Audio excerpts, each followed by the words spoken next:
This podcast was produced by OAR FM Dunedin with support from New Zealand On the Air.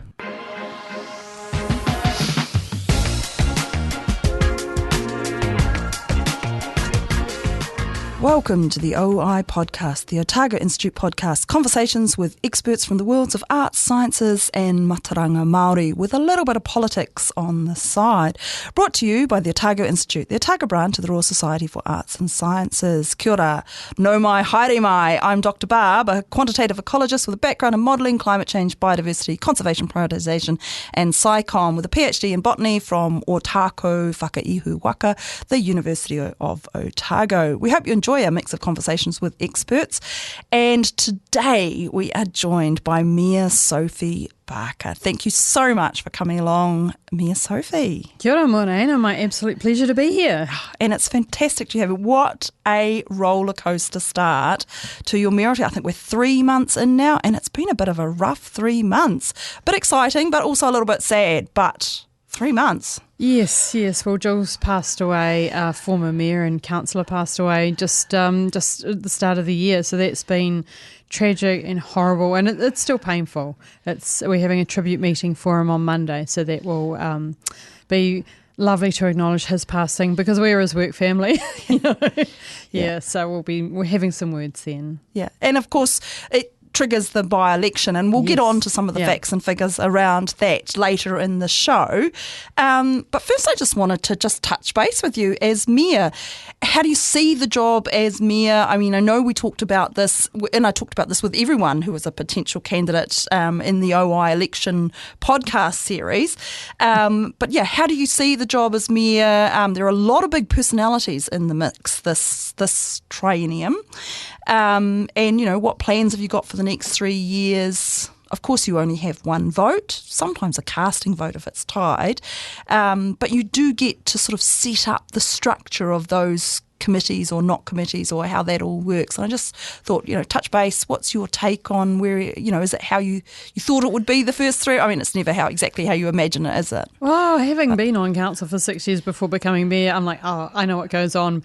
But no, it's absolutely been a roller coaster. I lost a couple of kilos in the first few weeks because I just ran, on the Sunday night, 10 p.m, that it's you, and then Monday morning, a couple of radio interviews before 8 a.m, and just running. And there's just a lot of change, a lot of trying to sort things out, get processes right. They give you like a briefing document that's quite thick, and all of the decisions that you have to make, all of the things that you have to sign, go down to the courthouse to become a JP, or because I had to do the citizenship ceremony a couple of days later. Right, so you're a justice of the peace now. Yeah, well, I can do some of that stuff. Yeah, Isn't that all signed in. Yeah. Yes, because it has to be a JP or someone that can officiate at the citizenship ceremonies and take the oath. So that was a beautiful thing to do, was to go into the citizenship ceremony. And of course, you get to do those now and introduce, welcome all the new people to beautiful, wonderful thing. The mayoral robes are extremely hot. I thought I might have fainted the first one. Are they made of wool? Is that it's a very heavy? Because I'm wearing the ones that Suki wore, Suki Turner wore. There's different types. There's 3. I think we need to do a wardrobe reveal. So the ones that Jules wore, I look a bit like a hobbit. Well, I was going to say, because of course everyone's different sizes, aren't they? Yes, and there's another one that looks slightly pantomime-y. I must pull that one out so people can have a look at it.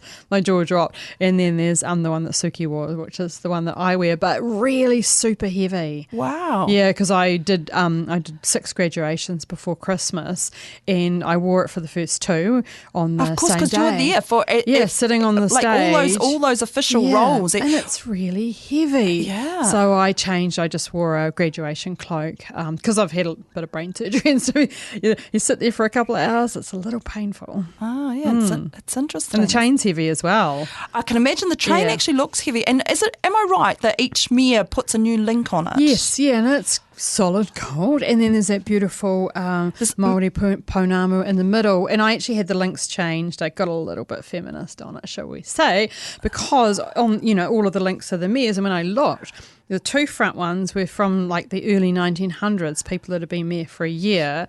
So there's a spare chain big chain, and had Suki Turner and Peter Chin put in the front. Oh, nice. Yeah, because I worked under Peter when I was at council, and of course Suki was our first woman mayor, so they're right in the front now. Yeah, no, I think when I get Jules and Aaron, they will they'll go on that front bit as well. The chain's a really important symbol. Yeah, and it's nice to have those sort of more recent ones. I mean, the older ones are still there in the chain, right? You're just changing the position of where they are. Yes, well, there's a spare chain that sits in the safe as well, because there's been a lot of mayors. I was going to say, there has been a lot of mayors, haven't there? Yeah, quite. But yeah, of course, you are just the second female mayor. Yes. After Suki Turner.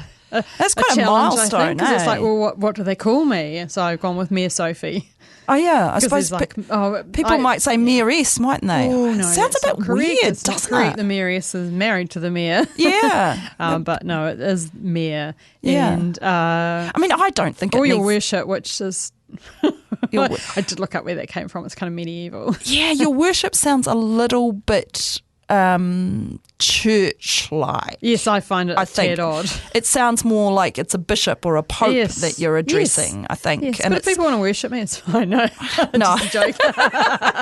No, I think Mayor Sophie, or Mayor Barker, I guess. Yeah, and Mayor Sophie's, I'm comfortable with that. Yeah. No, I think that sounds... So we've talked about fashion and naming, the priorities, and I think just at the start there was so much government legislation coming at us. And it's just been like a tsunami, hasn't it? Really has been. The ORC, who was expecting that we would be, the government would decree that the mayors are going to take over the ORC. Honestly, I can't see that working. I can't see it working at all. No, and that's part of the challenge. And we have an idea of what ORC does, but not the huge long list. Yeah. And so it's interesting to think about the functions of ORC and where do those functions best sit, because we need change. But it's the change that we should be designing for ourselves, not that's dictated from central. And I think that central government very fond of centralisation and taking away local voice. Yeah, and we cannot have that. We cannot have that, and particularly here in the south, I think that's really important. Yeah, we have to be noisy. We have to be noisy. We have to be our own little hoi-ho and just be noisy, I think, because we do stand to lose there. And of course, it's a bit of a passion of mine trying to communicate what it is that these bodies do, and that's why the OI podcast have run the political things with the local elections, and we've been very keen to include in those talk about the ORC. So we did all the ORC candidates this year along with the DCC candidates. But we also do those introductory interviews, which I find very useful, where we talk to, for instance, the Deputy CEO, Amanda Vercoe, from the ORC, and just go through what it is that the ORC does. Because I think that's the problem with the regional councils, is that there's a lot of people out there who just don't understand or just don't have that information as to what a critical part they do and the kind of the regional aspect of it. And I think that the things that the ORC do, they have to be done on a catchment basis, and I can't really see how. Yeah, well, someone said what was said the other day about Otago. What was it? A region looking for a reason. Because when you think of how different Queenstown and Dunedin are, are we naturally aligned, or should we have it lined up somewhere else? So it's an opportunity just to think about that stuff. Yeah, I mean, there's always the question about Queenstown. Should it be part of Southland or should it be part of Otago? But I think, is it its own thing? Yeah, I don't know. I mean, Central Otago's always been part of Otago, and proudly, coastal Otago, northern Otago, and that really has its foundations, I would say, not just post-European settlement, but I think also in Te Ao Māori, there's that that's where the roots from the coast inland go. And I mean, someone's going to correct me if I'm kind of going off. But we need to think about all of those things. What is the natural areas that do work well? Yeah, I think is really important. And I can completely see an argument for putting Otago and Southland together as a block. Yeah.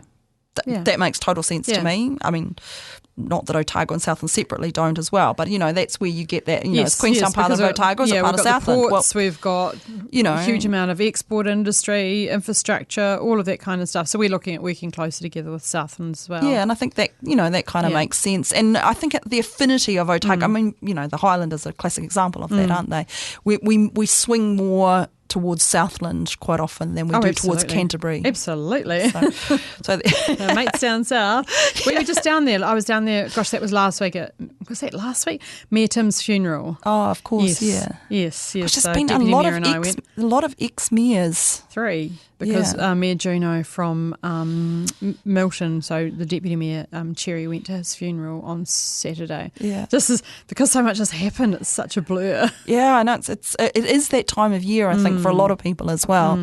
And obviously particularly you, because you're in a new job and there's a lot of things happening and a lot of processes and people in places. And that's what I'm trying to get sorted as those sort of meetings process. setting up where, who's doing what and how that works kind of thing. Yeah, because I changed it from being quite committee heavy, because there were 7 committees with 7 chairs, which is a bit unwieldy. Right. So I changed that to be more frequent council meetings, finance and performance, because it sits nicely, and then policy and planning because we've got so much government reform coming to us that we just kind of need a special place to talk about all of that. Right, so that's kind of it's just so that you can go more in depth with those things. And then so just a few committees, and then portfolio holders, and the whole reason for portfolio holders is to give councillors something that they're keen about to do. So when I did 15 half-hour interviews, 14, so with all of the councillors, and what are you interested in, what are your skill sets, and then built the portfolios around their interests to try, because I want all the councillors to have a win, and we've got 6 new councillors, 40% new councillors. Yeah, that's a lot, isn't it? And we've done 2 months of induction meetings. I think we had over 20 induction meetings or field trips. Is that because everybody doesn't go to the same ones? Or no, they're all different. They're all different? Yeah. Oh, wow. So we did the governance ones, we did an Institute of Directors one, and then we just meet all of the different departments, and they tell us all about what the different departments in council do. We did ones on Council 101, which is about standing orders, code of conduct, how to be at a meeting, the processes for being at meetings, so all of that. When kind you can of stuff. talk, when you have to not talk, the sort of things that you can say, how you set up a motion, how you. Yeah. So we've got the code of conduct book, we've got the standing orders book, all of those things. So there was and the local government New Zealand did a full day course for councillors as well. So the new councillors were sent to that. Yeah, so there's a lot of. Well, we can't have not trained councillors. Absolutely, and it's not something that no matter what your previous life experience is, unless you've been on council, you're not trained to be on council. We did a Tiriti o Waitangi full day as well, it's cultural competency, and I put really that right at the start of the training as well. And is there a marae visit? Yes, we did a marae visit as well. So because we were talking about Te Pai Māori, which is our joint governance group as well. So we went and had a discussion there. So we've been very, very busy. And of course, code of conduct is all in the kind of discussion sphere at the moment. I don't know if that's a thing you're allowed to say, the discussion sphere. Well, it's out there in the media and people are talking about it. People are talking about it. So I thought actually now's maybe a good time just to say, because of course I've been through that process. I spent 3 months of hell during that process. Yeah, so it can become quite drawn out. Yeah, and to me, it's a really important process because there has to be some sort of oversight on the behaviour of councillors and politicians everywhere, because we have to have some kind of agreed upon conduct. Absolutely, how we treat important. each other, and that was why when Councillor O'Malley and I did the code of conduct a few years ago. I mean, we all learnt from it. We got on well with Jules afterwards. That was fine. And Carmen, but we had to draw that line because there are standards within there, and I think that our public expect us to uphold those standards. I think, and I agree with that. But of course, then there's the process of the code of conduct, and I think also part of that is, in fairness to both parties, that once there's been a code of conduct kind of initiated the process, then it kind of needs to be left to the process. Oh, quite. And that's, you have to trust the process. And that was, I talked about the 3 months of hell. It took a very long time for the process that I went through, but I had to trust the process in the end. And, you have an independent investigator and then you zip it basically and kind of just leave it to them, and that's leave it to them. It's a little bit like that innocent until proven guilty type thing. You've triggered an investigation, and then you have to let the investigation go. How is that independent investigator chosen? Who is that person? Oh, generally there's a list of people, I think, that do that kind of work, that do, especially do it with councils and council process. And are there a lawyer generally, a QC? Yeah, generally a lawyer. I guess they're a KC now, are they? Are they King's Council now? No, I think that's in... I don't know how that works. There's generally a list of people that do that kind of work. And they're obviously trained and experienced in that work. Yeah, absolutely. And used to the local government processes, but and often they're mediators, etc. So, but there is just a very clear process. It's at the back of the Code of Conduct. This is the process. This is how it works. The CEO appoints an investigator. The investigator talks to both parties or however many parties there are, and then there's a series, I guess, of gates about whether there is whether the Code of Conduct should move forward, whether is it trivial or whatever, and it needs to move through those should we say proof points? Yeah, I guess I'm calling them. That's not the technical term, but that's how that process goes. Yeah, and then of course this they kind of go through and say, is there a case to answer here, and then what the resolution is, and I guess there's not much that actually happens at the end, is there? No, well, I was talking to my daughter about it one day and saying wet bus ticket, and I'm like, young people don't even know about the slap over the wrist with a wet bus ticket because they don't have bus tickets anymore. I think the fact is that the process is shown to be followed, that we are upholding our Code of Conduct. So sometimes it is about the process being the most important thing. And I think in the past, possibly people have lost portfolio holders or chairmanships or committee rights, etc., depending on how the behaviour was. Because in the Code of Conduct, there's also the remedies, we might say. There's apology letters and stuff, but it's more about the process and the transparency of the process that's important.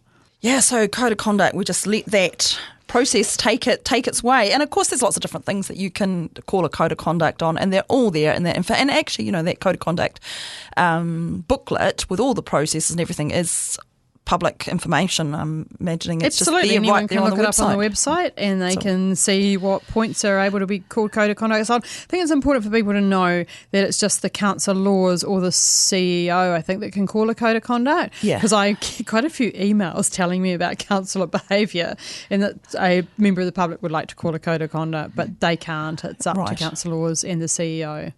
Right. Well, that's a good point to clarify. It is a good point to clarify. Learn something new. Yeah. I guess big things happening. So we finally got resolution on Albany Street. Yes. So I just was wondering if you could just clarify for those out there what exactly is the plan, where's the money coming from, what's happening and why. So, the cycleway is going to go through there, which is a marvellous thing. I'm just going to pull you up there, Mia Sophie, and say, is it a cycleway though, or is it actually not a cycleway? Well, actually, that's absolutely pull me up. One of the things I was excited about was the cycle connection. However, it's a safety project, and that is the most important thing because we are putting in more mobility parks, I think. We're also putting in the bus stops are being looked at because that's a really important thing, is that key connection for the buses, and re-looking at the parking there as well. I think I was a bit excited about the cycleway because it connects the two pieces out from, is it State Highway 88 through to the one-way system, which is really important. Because, so that Te Aka Moana, yes, that shared pathway that comes from Port Chalmers all the way into town alongside State Highway 88. Because we've got a little bit of a silly, I shouldn't say silly, our cycleways don't connect, which is, people talk about, the cycleways don't get used, but would you use a cycleway that you kind of have to get off your bike and walk half a K to join up? I mean, it's like sort of saying to people, get out of your car and push it for the next 100 metres and then you can pop back in and drive again. That's an important part there. And one of the key things to me was the university wanted this work to happen. And we have promised this since 2008, something like that. There's a tertiary precinct plan part of that was Albany Street, and finally we're about to deliver it. And it is I find it very confused because, of course, my husband works at the university. Yeah. I've been at the university a lot of my life, and in and around there. And there's a lot of pedestrian traffic across Albany Huge Street. And, of amounts. course, with that new big student accommodation there, which yes. is right on Albany Street. 450 people on the other side of Albany Street from the university. So, of course, they're having to walk across that street multiple times. And there's that new big car park there where the Wycliffe building used to be, which is actually so quite much a big pedestrian movements. I think, was it 7,000? Well, maybe it's 7,000 students or 7,000 pedestrian movements. Sorry, don't have the numbers with me, but the numbers are huge. And there's been a lot of near misses. That's what the president of OUSA was talking about. And our number one responsibility is people's safety, and especially young people who come here to study. And there's a huge amount of staff at the university as well, so we need to make it safe and attractive. And there's a lot of crisscrossing there. I mean, I did botany and I did a few zoology papers, and a few ecology papers were in the old Benham Theatre there, which of course the zoology buildings are all on the other side of Albany Street from the main university campus. So there's a lot of going across that street, and I really like the sort of barn dances in the corner intersections. Got to be safe. Yeah, and what I hadn't realised about the barn dance thing, it's not just that you can walk across all the ways any way you like, but what it really does is it kind of gives that kind of psychological idea that pedestrians are important because they get their own light switch and all the traffic stops and then the pedestrians all go where they go. And I think just that, it's just, to me, it's that psychological mindset as much as anything, rather than you kind of darting across the road while the turning traffic are trying to turn. And and it makes it much safer for people. Yeah, I think it just really is a big... And, we have had a couple of fatalities in that general area, and that's that's really... tragic and quite awful. tragic. And it's, we've got, 80% of our students from out of town, and it's we're the parent, or the step-parent. We've got to look after young people. And it's a huge part of our population. Absolutely. Just the students are kind of 20% of our population. And if you look at it from an economic point of view, it's, I think, over $1 billion. Yeah. So for those people who are not necessarily as concerned, so we say, about the safety aspect, there is what students mean. And our campus was in the top 15 most beautiful campuses in the world. So it's important that we help create this beautiful precinct as well. And of course that, it makes the pedestrian links easier into George Street in that CBD. So that kind of, the easier it is for that huge body of largely walking pedestrianised whenever students. I go down to meetings at the uni, I just walk. Yeah. And it's beautiful now. It's a great walk. It's 15, 20 minutes. Yeah. Bit of power walking. Yeah. And, with the new George Street upgrade, it's absolutely beautiful to walk along there, I must say. Wow. I really love it. And I heard Mike Hosking on the radio singing the praises of Dunedin. Wow. Yes. So he had walked everywhere. So he talked about... I'm just trying to find my notes because I wrote down what he said, because you're just going to love this. He said everything about it was awesome. It was what every city in this country should aspire to. He raved on about Dunedin for over a minute. He come down here for his daughter's graduation. He walked all around because he was staying at a hotel in the central city, and then he just raved. They were brilliant, perfectly placed. We walked everywhere, and then he just talked about how amazing and friendly the people were. Not a shop was entered where we got anything but help and interest and advice and service. It was like New Zealand used to be, or the way it seems when you live in a place like Auckland. It was just this one, and he just said, he was talking about... someone said, you were just lucky. And he said, maybe we were lucky, or maybe Dunedin rocks, was how he ended it. Wow. So, that is a rave. It is a rave. From Mike Hosking. Well, he was born here. Did you know that? I did not know that. Wow, no. we learn something new every day. No. Wow. So George Street has got the Hosking seal of approval. There we go. The Hosking seal of approval. Well, it's amazing how many people come out of the woodwork and kind of go, it's amazing. But it is amazing. And we've got the George Street markets again. Yes. 7th of February. Yes. Yeah. Great to see the city activated, isn't it? And was really busy last time. It was a huge success. I was like, fingers crossed for the weather, guys. Yes. Because there's a lot of weather dependent, but amazing. Yeah. And just having that space, and it was just alive. Activating it and getting people into it. And that's all we need to do is keep our central city active and vibrant. Yeah, and just like a place for the community to gather and meet, and it's lovely. Yeah. Yeah, no. So big things coming up on the horizon, though, as far as Mia, CEO recruitment. What is the job of the CEO? What's the process for getting a new one? Why are we even recruiting a new CEO? Can you just clarify what's happening and why? And maybe just kind of go through a few of the things that have happened on CEO Sandy Graham's.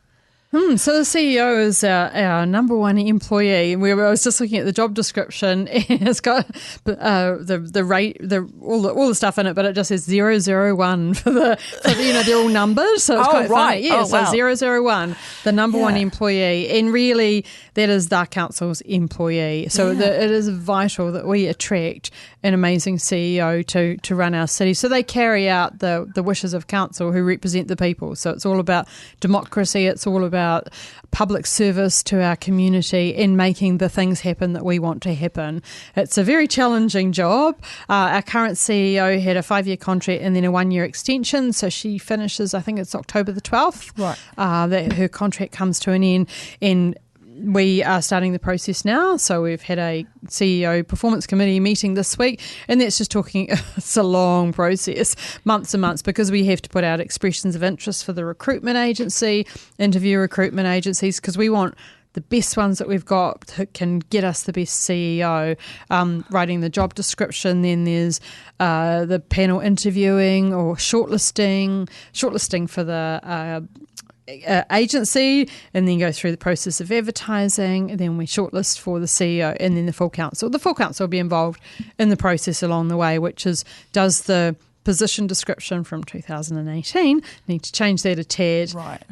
How do we do that? So there's a lot of work to be done. So you sort of have a committee going there. On. Yes, we do. That you have a committee there. Does the work. And they kind of they sort of go through all of the things and then bring that to council, and then that kind of gets ratified or discussed by council and then ratified. Yeah. So it's the committee that does a whole lot of the donkey work, I guess you'd call it, and then it goes to council for all the decisions that we make along the way, because it is full council decision, but the process is delegated through to a small committee. Yeah, I know and I was thinking the ODT did a good summary of some of the big things that have happened on Sandy Graham's watch, because of course we've had the final decision on Albany Street, but the George Street upgrade, huge, which was complicated. Huge. South Dunedin Library. The South Dunedin Library and the Mosgiel Pool. Of course, the Mosgiel Pool, and buying Forbury Park, the South Dunedin futures. There's a lot of work, and that's why the job is so complex, because there's kind of goes over such a wide range of things, and of course they are the only employee of the council, and they actually employ everyone else. Yes, they do. Yes, so it's kind of a.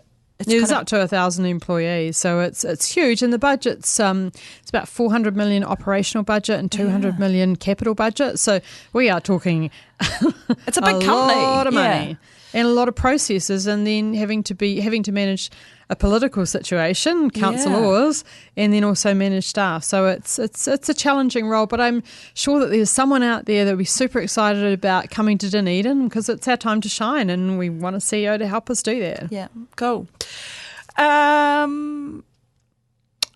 Did you want to just touch on Smooth Hill, because that's the other big thing that we need to sort out, our kind of what's happening with our waste, and that's being driven by the current landfill site getting full. Full. Yeah, and that's the thing. We are a little bit behind the 8 ball on, I mean, we've still got time, but that designation was put in 1996. Which is a long time ago now. Sometimes I'm calling us the catch-up council, because we have to do all of that work to catch up. And where is our waste going to go if we don't do anything about it? Because everyone's still going to have rubbish. So we needed to make good decisions. We have a whole recycling system now, and a lot of that came in on the Sandy Graham watch. And we're building all of the buildings out there. We've got the curbside recycling. all of that thrilling stuff, because it's magic, your rubbish And it just would be disappears. great. It would be great if we could just click our fingers, wave a magic wand, and all of a sudden we didn't have a rubbish problem. We didn't have a waste problem. We could just recycle, reuse everything that we have. That's not reality, is it? It would be amazing. And we can move towards that. There's tens of thousands of tonnes of rubbish that we generate every year. It's huge, and it needs to go somewhere, and we need a modern landfill to do that. And it is a high capital cost, and it's going to be challenging if the government puts a rates cap in as well, because it's severely going to affect the way that we can do capital projects and operational budget as well. But we still have to be responsible. Yeah. We create rubbish. Where's it going to go?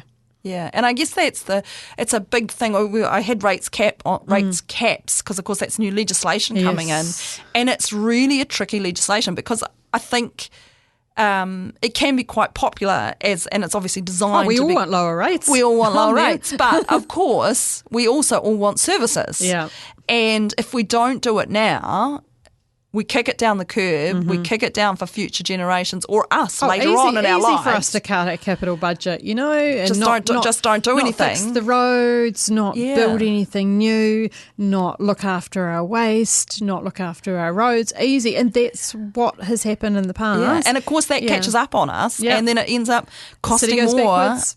In the long run, because it's like house maintenance, isn't it, or bike maintenance, whatever. If you don't do it, car maintenance, you just don't do anything, then actually when you do it, it costs more. Yeah. So it is always, better to just plan for things. And I think we saw that really well with the South Dunedin, Futures Dunedin, when I don't know if everybody out there has seen that. It's a really great document that the council put out with the different options, and there's a really nice summary page which has got options 1 through 7. Nothing.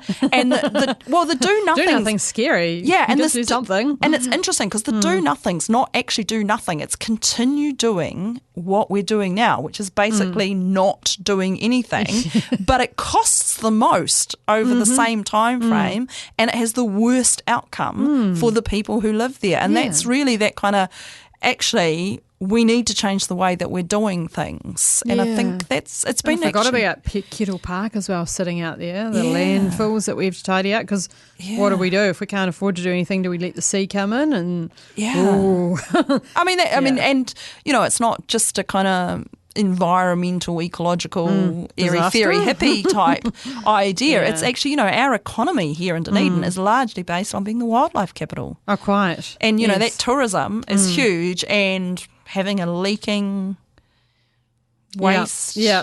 People wouldn't want to come here, and you have to do the right thing. Yeah. So we have to do the right thing by our city, which is to have good, safe infrastructure. So a rates cap, we cut back on everything that we can, but we had people from Australia come and talk to us at the local government New Zealand conference, and they were talking about what the rates cap did, and they just deferred the capital staff until things got really, really bad, and we can't do that. Yeah, and we've got big things coming, because of course we've got the 3 waters, which is so that's not stormwater. part of the rate cap, thank goodness, because that's going to cost us a little bit more than 15% over the next budget, I think, because that's expensive. That but again, that's something that we haven't done.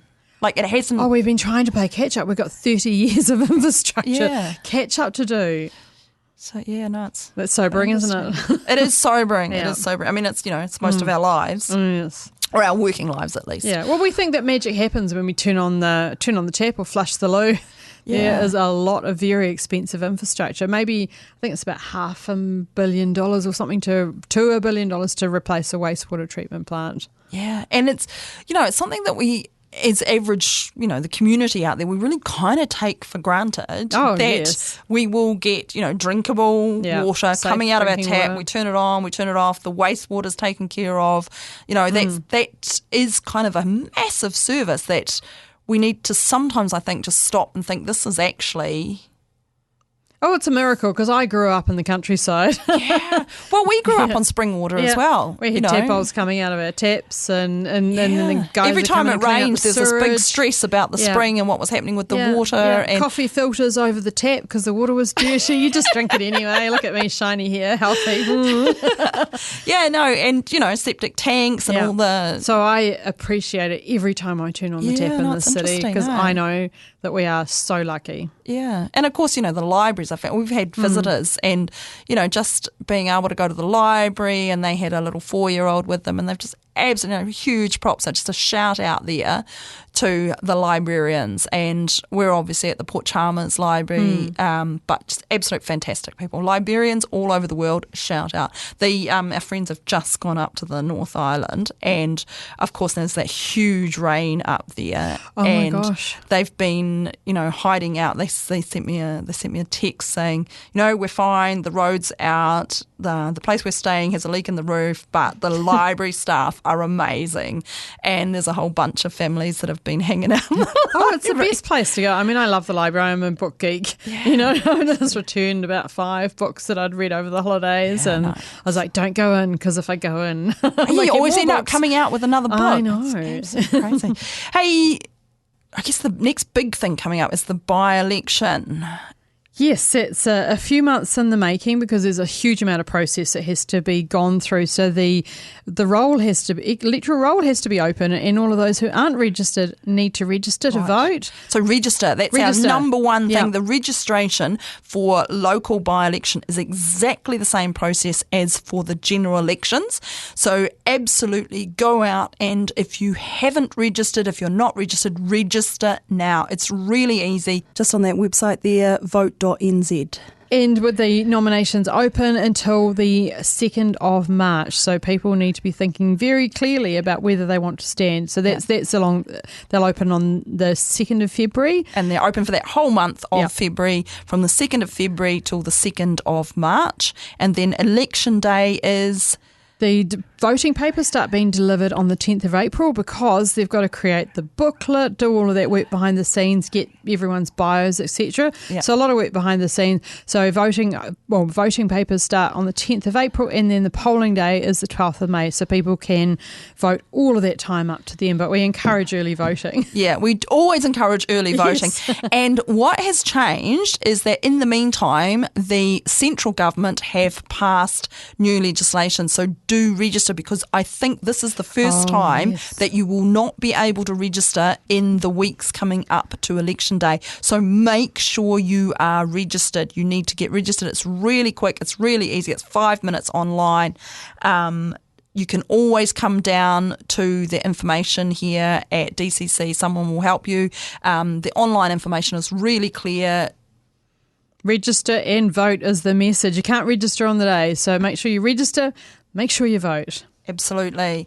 And so the process for the vote, there's been a lot of talk about, and I don't know really why, because it's really clear, about why we're having a by-election at all. Yes. Well, we have to have a by-election. That's the rules. I think what people will think about is central government, and often when someone leaves, then it's the next on the party list. But we don't have parties. Yeah, we don't have a list like that. Area.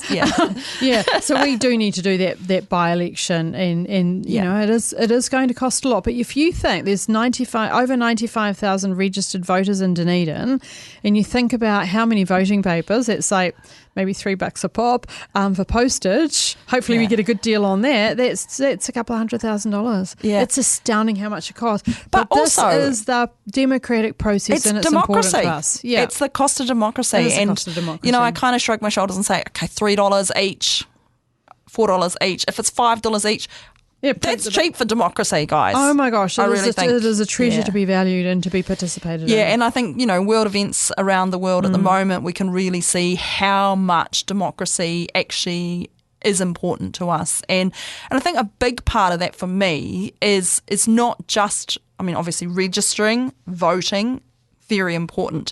The other thing that's really important is actually finding some information about the candidates. So really, you don't have to do can't stress that enough, can we?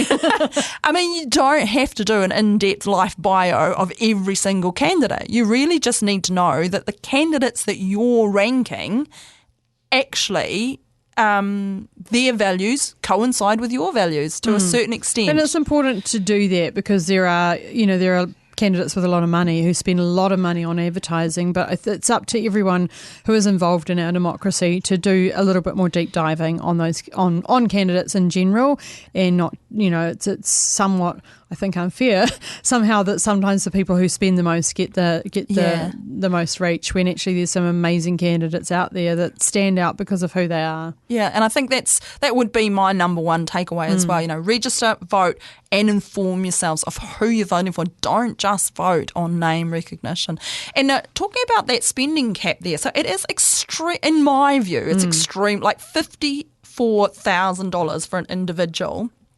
And, of course, that multiplies by every member that you've got in your team. It seems like an extraordinary amount of money for any individual candidate. It's quite eye-watering. I'm a solo parent, saved for 3 years, and I remember writing, you don't write a cheque, transferring the money and just wanting to throw up and cry because it's such a lot of money and such a big risk, and it's hard, and it's hard for candidates to get their name and their voice and their values and plans out there. Yeah, I see. To me, I have people who are regular listeners of the show will know that I have my own personal view on it, which is that candidates, I think, should be allowed to spend as much as they like on their election candidate advertising, but every dollar that they spend should get put into a central pool and then divvied out amongst all the candidates. So if you want to spend $100,000 and there's 10 candidates, you put $100,000 in and every candidate gets $10,000. Yeah. So it doesn't stop big spenders spending big money, but it just means that every other candidate. How do you provide a fair platform for people? Because it's very hard. Because everyone gets the same amount of money, and people who want to spend more, spend more, but you have to also make sure that everybody else is allowed to spend the same amount. So it kind of rises everybody. If you think that people need more profile, fine, but everybody's rising at the same time, so that the amount of advertising, the amount of name recognition that's out there is the same for everyone. And I think it's either that or we say you can't spend anything. And that's what Councillor O'Malley was about, zero spend. Yeah, and then, and I guess and there was a couple of there was more than O'Malley. There was several candidates who just said, no, I'm not spending anything. I'm just going word of mouth, whatever I'm going round.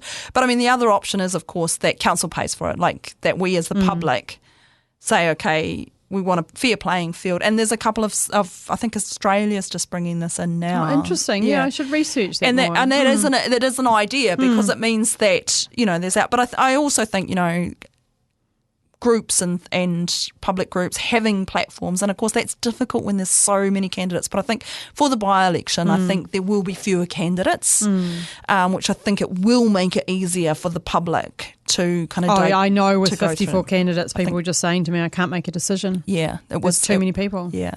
And, just going through, because of course we interviewed all the candidates. Oh my gosh. What a job you did. It was amazing. It was, wow. And I mean, that we kind of made it a little. The ORCs. Yeah, we did the ORC as well. So we had 72 candidate interviews all up. But we did try and make it a little bit easy for ourselves by asking everyone the same questions, and by make it fair for people by saying, okay, don't pass the questions on and releasing and all that was those amazing podcasts what at the you same did. time. And we will get back to listeners about what our plan is when we know on the 3rd of March how many nominations there are. So we will try and do something to kind of promote the by-election and give that platform for all of the candidates, because that's really where thank you for that, because it's super important that we get a great councillor, new councillor. It's an important position, and it's a very different environment now to win the general local election. Gosh, yes. Were held, because it's only 3 months, but goodness, how much has changed in that time? And so much, so much has changed, and of course now there's already a whole lot of sitting councillors, and they know who the mayor is. They know who those other councillors are. They want to join the team. So it's kind of, there's a lot more known factors now than there were before. Yes. Yeah. And, there's different things that are, Albany Street's sorted. that is going ahead, that started already.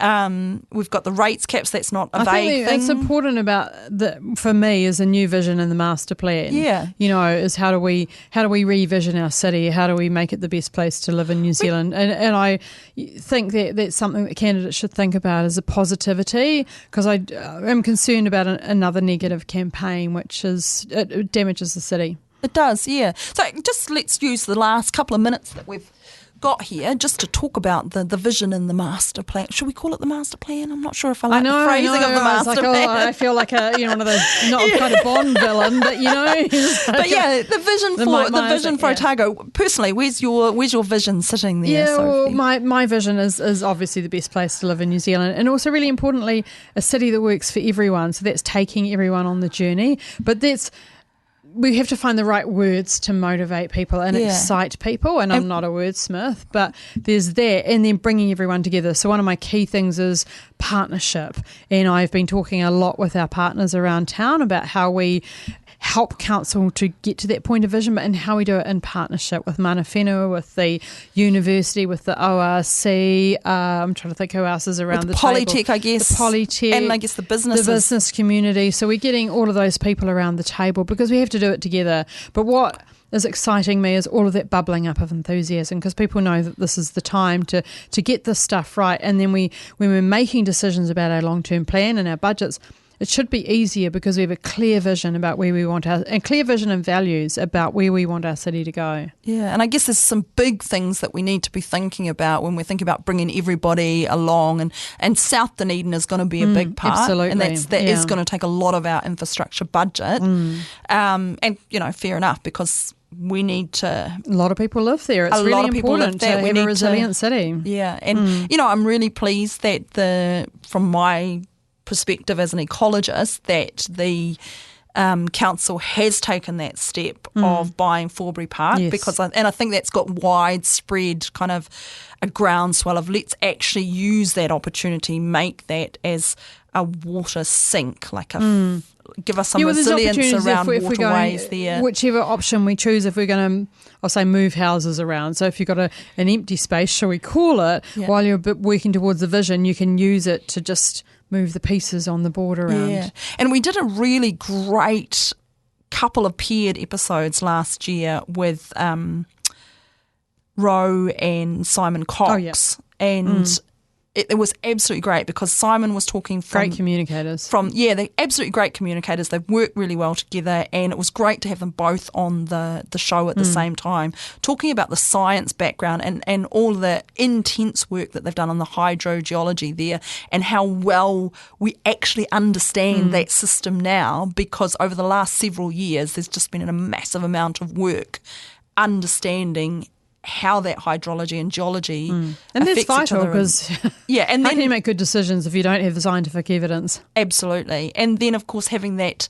community part where we've actually done that outreach. They've talked to the folk that are being impacted by it in South Dunedin. They've got those various aspects of the community there, and they've done a lot of backwards and forwards communication there. And people need to feel like there is something being done and there is hope for the future, because I know a lot of people in South Dunedin get extremely stressed when it starts raining. Yeah. And they need to know that there is hope and that we are working on a solution, and there are short-term solutions and long-term solutions. Yeah, and I think that's really important, and I really hope that the new councillors that have come on board to the council and those coming for the nominations take the time to look through that work, because it is a huge body of work. That's amazing groundwork there. And I know there was a lot of in the interviews, that was one of the questions I asked, and there was a lot of people who were kind of standing as a candidate but hadn't really seen how much groundwork the council had already done. And that's a huge that challenge area. About when you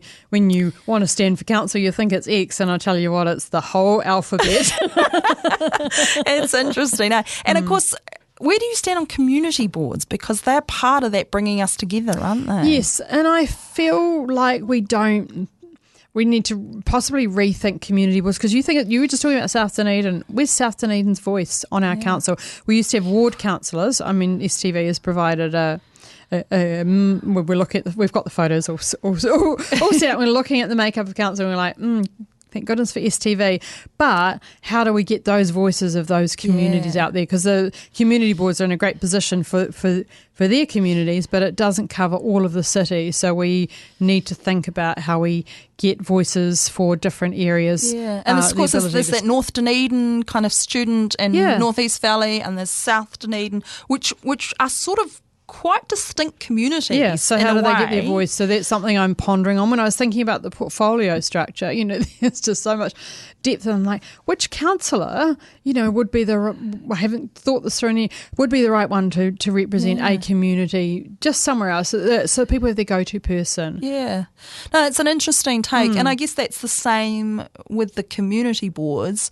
Sometimes they work really well. And that a little bit depends on the people. Oh, absolutely. And sometimes there's just a little bit of like, how is this working? Is there any power in this? How does that? So I think maybe coming through from those interviews and a little bit my experience of having been on a community board, I should put that up front there, it's maybe there is a good opportunity there to sort of rethink how they're working. Yeah, well, I think we're doing a representation review as well as part of the legally stuff that we have to do, and I think that's really important to think about there, is that how do people get their voices heard? How do we have a good, strong democracy? And I think that's part of the challenge with what central government are doing to us, and will local voice be lessened? But we need to make sure that we have a strong community, and that's what's really important, and that their voices are heard. Yeah, and of course, bringing in that central government just in the last couple of minutes here, of course, being mayor and being on council is a huge thing, like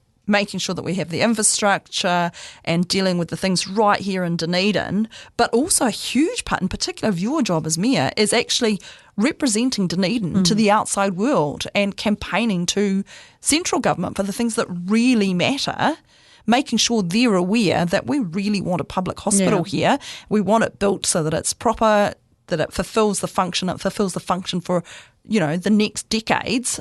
It's not already out of date, and it's done and it's built. And I think really important to have that voice in Wellington. So I am on the local government New Zealand National Council because that's the politicians come and talk to us. Really important just to get Dunedin's voice out there. And part of our vision and strategy is when we've got our key priorities, because they're not really going to remember our huge long list of things that we want. But this is an election year and the lollies might be coming out. So we need to say these are the things that we as a city want. Number one is the hospital, but there's other things that we'd be up for as well. Well, we need central government funding into South Dunedin is an easy one to pick on there, of course. Yeah. And of course that rolls into the whole climate change, how we're dealing with climate change as a country. So much to do. And public transport, so much to do. Hey, Mayor Sophie Barker, thank you so much for joining us to here on the OI podcast. It has been a pleasure, as always, to talk to you and hear about the vision, the various things that you're doing, and I'm sure it's going to be incredibly busy. 3 years. You've seen my spreadsheet. There's a lot going on. There is a lot going on. Hey, thank you very much and good luck. Thank you very much. It's such a pleasure. Ka kite. You've been listening to the OI podcast, the shout out for the arts, sciences and mataranga Māori. You can support this podcast by becoming a member of the OI. Check out the Otago Institute for Arts and Sciences on Facebook or our website. If you'd like to listen again to this episode or others from the series, look for the OI podcast on OAR FM's website, oar.org.nz. Brought to you by the Otago Institute for Arts and Sciences, the Otago branch of the Royal Society of New Zealand. This podcast was produced by OAR FM Dunedin with support from New Zealand On Air.